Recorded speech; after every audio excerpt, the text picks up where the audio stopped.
كجبوا في كم فين كان جالني كان جالتي تكتك مو عجيبة كأكم جالتي ينما لا تيس لا يسيتو يستتنين كأكم فيتي كجار سكبو كأنه كجارتي كبو إذا جارتي كبو كأكنا كنفا فيتي كإلمان فاكبو مالي في جريء رجودنا بكيد وقافته وفي الله dubartii hedduulee qoqqoradhee jiru kajaartii qabu bultii barate bultii beeka nama bulchuu beeka kabajaan bultiilee waan beekuuf namaaf ta'a diqqoo waa hunda barate waa hunda dabarse bultiif ni ta'a jedhaniitiin ni yaadan laaxee tokko dhalaan argine immoo maaliif dheessinaan anjette dhalaan takka gaafannaan awwal marra dhala arge akka fedhe nama godha jaartii ofii tarage yoo fedhe harree se'a yoo fedhe akka argetti yoo isiin qufaatellee maa qufaatee kaballaan booksi abdiin ani hajjii dadhabee jira gorsellee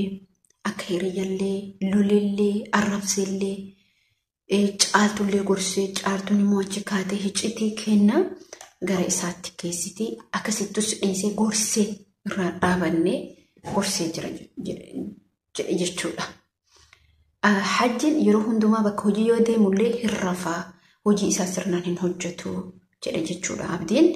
Dhugaa Rabbi dubbachuuf wanni tokko bichaan na dhibdee jirti. Wanni suni kana dhibdee namni kun hamma yoomii dubartii jala deemee hamma yoomii harka namaa eeggata. Namni kun sila hin dulloomu, sila fayyaan dhabu, sila yoom guddata. Hajjiin fakkeenyaaf yoom guddata. Caaltuu kaleessa biyyarraa kaatee itti deebitee ammallee walitti deebisa. Sila ilmoo tana gurguratu hedamoo maal heda? Assalaamu alaikum warahmatullahi wabarakatuh. Akkam jirtu naga keessanii? Fayyaa keessan isin jecha anis nagaa kooti rabbiin haa galatu rabbiin galanni haa ga'u as keenya jira ramadaanallee oofni jira rabbiin nurra haa qeebalu kabaranallee kabara dhufulee rabbiin ittiin nu haa ga'u nagaa mana ofiititti haa galu isin jecha warroonni viidiyoo keenyaa laayik godhin sheer godhin subscribe sheer godhaa warroonni hamma ammaatitti subscribe laayikii sheerii nu gootanii yaada keessan nu barreessitan baay'ee takka galatuma isiniin jenna. Akkuma beekamu viidiyoon ani har'a isaanii irraa hojjetu dhufe dhimma waa'ee hajjii caaltuu fi akkasuma maalirra deemaa jira maaltu ta'amaa jira yeroo ammaa kanatti maaltu fiigamaa jira jidduu hajjii jidduu caaltuu jirtu abdii gaaddise waa tokko asirratti maal dubbachuu barbaade beektanii waa'ee gaaddiseeti dubartiin tamoo dhalaa Oromoo taatee tasirna wallaatee takka illee jirtu. Nyaata kalaa isaan gadhiisan irratti qabidichi isaan gadhiisan irratti gaaddiseen nyaate keessummaa dhufsetti balbala gachufatti. Dubartiin namni tokko yeroo akkatti ilaalan gaafa dhiirri kabaja sii kennitu kabajaa kee ofirraa mulqita jechuudha. Waa'ee kanaa beeka baradhaa isiniif barumsa ta'a.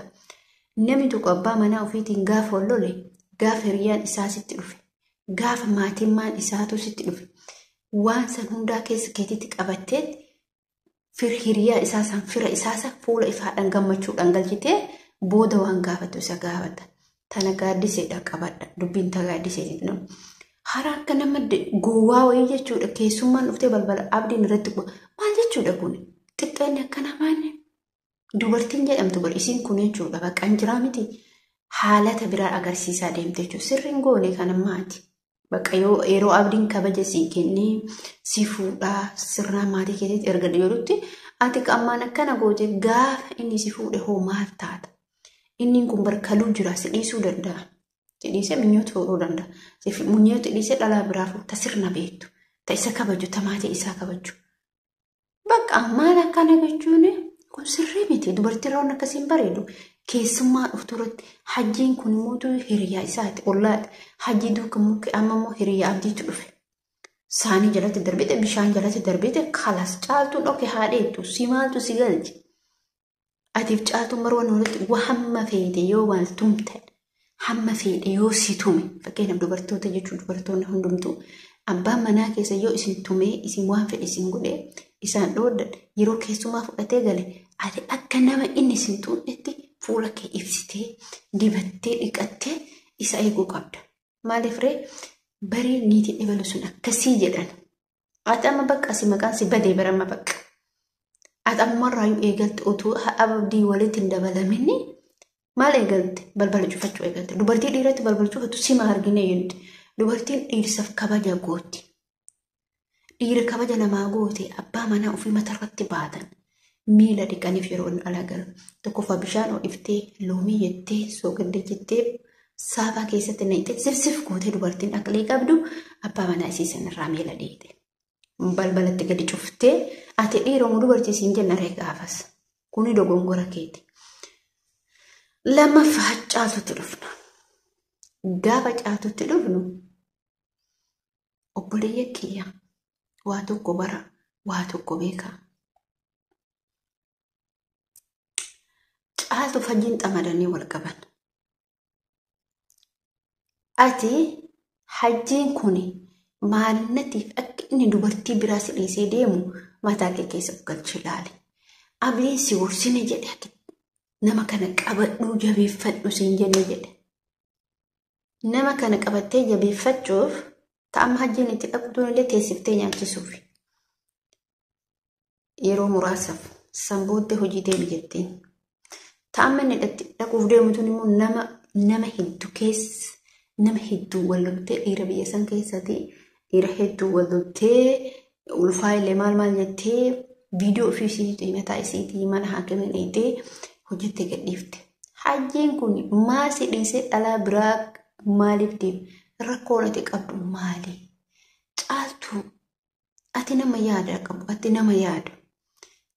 Gorsi ijoolleen tusi gorsite kana maa qabachuu dide. Wanni rakkoon dhimmi ati jidduu hajjii jiru kuni maali jettee kophaa kee maatii itti of ilaalee. Kabaja guddaa sii qabaachaa ture jechuudha yeroo ati deettitti. Dhiira akkasitti si ankabaakabeen agarre jechuudha yeroo ati deettitti. Gaafa kaatee miila godhattetti hajji annuti biyya ambaa keessa jirra. Ilaalaa dubbiin akkana bara. Jireenya biyya ambaa keessa jirra. Akkam ta'a? Dalagoo deemamoo akkami? Ati hoo maal jetta? Marii dhabee qaqqabu. Marii keessa galchite nama kana jechuudha. Hajjiiwwan inni barbaadu mallaqa. Dhugaa dubbachuu dhalaa mallaqa barbaada. Okay. Gaaf kana marii keessa galchite. Takkee ani daa'ima kana qabeetiin hin deemtamoo akkamii? Ati daa'ima kana qabdee dalagaa deemamoo akkamii? Moo qabadhee deemu? Mariidha kun beekaa. Moo ka sa'aatii dalagadhu? Jettee yookiin immoo lakki daa'ima tana mana oolmaa yaani bakka ijoolleetti guddisan kenninee yookaan immoo tuyyuu anis dalagee atis illee dalagdee galgalatti galla. Kasaate akkas godhatti. Bakka miita waan tokko maal taasifdan isin fakkaata. Uummanni Filipiinii ta'ee, uummanni Chaayinaa ta'ee, Jaappaan ta'ee fakkeenya isin fudhatu. Namoonni akkanaa kunniin kun baay'inaan biyyoota namaa keessa gaafa jiraatan. Ammallee namoonni fakkeenyaaf biyya kana keessa Ameerikaan jiraachuu danda'a. Biyyoota garagaraatti irra. Namoonni dhalataan biyya biraa jiraa miti. Inni sararatanyaa xalabatumaa inni uummata adiidha. Jechuun uummata Arabaati. Inni sakuunniin immoo sararatanyaa hin fidatan. Abadan. Akka Filipiinii, akka Jaappaan, warroonni namoonni siigan biyya biraa kun akka ani jiraa miti. Namoonni akkanaa kun sararatanyaa xalabatan. Maal godhure hojii cimaa qabanii beekaa. Maal godhure isaan maal godhanii ijoollee isaanii mana guddisaa kennan. Yeroo hojii deeman kennanii ba'an. Yeroo gala fudhatanii galan. Isin galee bayan kennanii gala fudhatan. Hacaatu nama fakkeenyaaf gatii xiqqaallee hin daladdu. Fakkeenyaaf gatii xiqqaallee hin daladdu mana guddisaa kennitee galgala achi yoo achiin dura bahee hin fuudha karoora itti baafatan. Waan hundumaa karoora bareeda. Yookaan achi isii dura dhaqee fuudha. Yookiin immoo tuyyuu caatutu dura dhaqee fuudha. Karoora. Hojii tokko wajjin abbaa manaa ofii wajjin hojjechuun karoora barbaachisa. Karoora itti baasanii ilma ofii guddifatan. Yookiin immoo tuyyuu lakkee anuu hojjedha. Atillee waan ta'e tokko jedhes bakka maali marrakkoo qaba. Yoo walii galan jechuudha. Waa hundarrattu yoo walii galan marrakkoo qaba. Galgalli irratti gabbaan lola ganamni gabbaan lola. Yaa Rabbi waan akkanaa nu haadidu. Balleessan caaltuun qabdu mataa caaluutti irra jira. Murteen asitti itti murteessu utuu inni afaan isaatiin hojii deeme jedhanii duratti isaa kana yaada kana dha'uu ni qabdi. Isin galee dubbii kana tuquu ni qabdi. mucattiin tun immoo adadmaan jabaachaa deemtee gaaf kaanii kalaas suutuma keessa jechuudha. Yookiin immoo carraa yuutuubii kanaa yoo hin qabde galgala kana dalagachuu dandeetti. Waanuma namni beekan garanuma gara nama wayiitti funuun.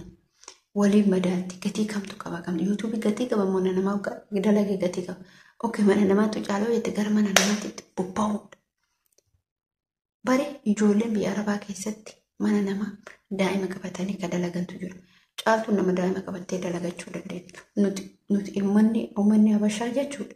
Lafeen jismiin keenya dhagaadha. Waan feene gochuu dandeenya. Yoo itti kaane yoo hin guune jenne waan feene godhuu dandeenya. Garuu immoo yoo illikii keessa seente akkasuma caaltuun immoo illikii keessa seente an daa'ima qabattee guddisu akkasumatti na nyaachisu. Indalagu akkasumatti taa'ee na nyaachisu. Jireenya biyya ambaa keessatti kira jira daa'ima waa meeshaa bitu jira akkasitti itti nyaachuu hin dandeettu. Kun inni ulfaata akkasitti beeka. Viidiyoo kiyya asumarratti dhaabaa hamma viidiyoo biraatti walitti deebinutti dhagannaa turaa baay'ee isin jaalladhaa baay'ee isin kabajaa. Uummata kiyya uummata gashtii uummata kabajamaa uummata jaalatamaa wanna amma ammaatitti na jajjabeessitanii isin nageettaniif guddaa galatooma. Assalaamu alaikum warahmatullaahi.